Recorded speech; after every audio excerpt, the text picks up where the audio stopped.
AsSalamu Alykum wa rahmatullahi wa barakatuhu. Welcome to episode 11 of Ramadan Series Season 2.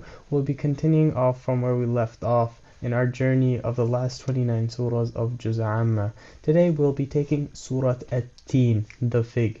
It is the 95th surah of the Quran and is also a Makki surah, meaning that it was revealed in Mecca. This is another short surah that introduces the concept that every person has a basic responsibility to reform his conduct. The four symbols mentioned in the beginning of this passage are olive, fig, Mount Tur, and Mecca. That they can be interpreted in any number of ways, but the general thread among them is that of integrated destinies and cultural continuity. It is thought that the olive represents Christianity through Isa alayhi salam. Mount Tur represents Musa alayhi salam, and the secure city of Mecca represents Prophet Muhammad sallallahu alayhi wasallam.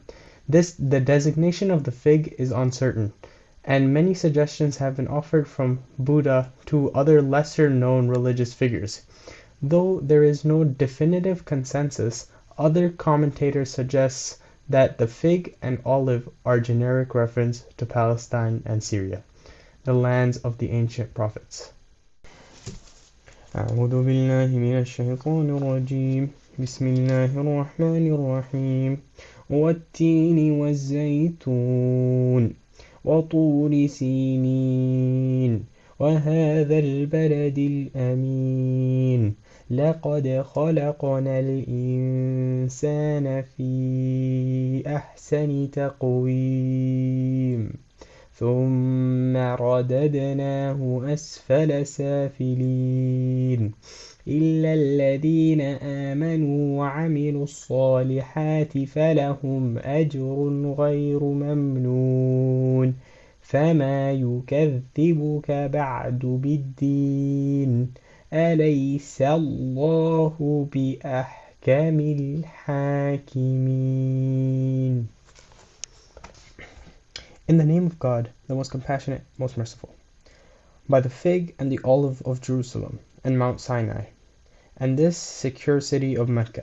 Indeed, we created humans in the best form, but we will reduce them to the lowest of the low in hell. Except those who believe and do good, they will have a never-ending reward. Now what makes you deny the final judgment? Is God not the most just of all judges?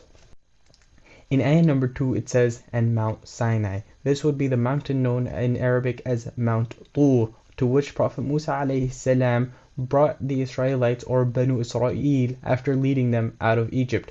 And then in the following ayah it says, and this secure city of Mecca.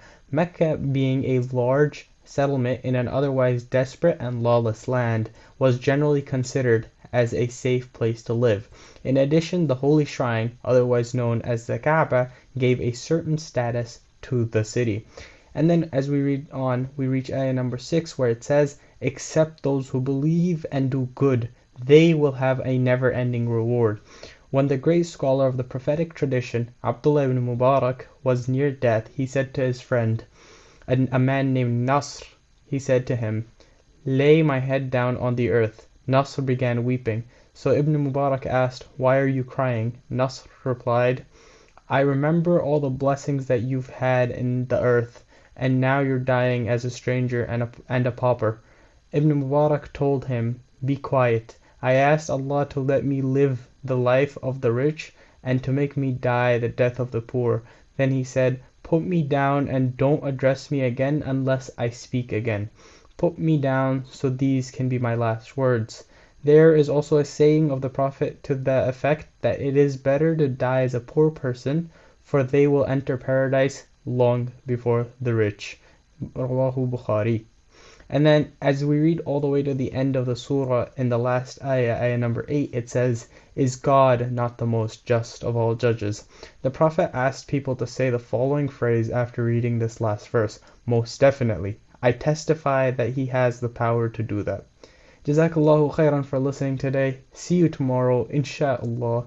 Wassalamu Alaykum wa rahmatullahi wa barakatuhu.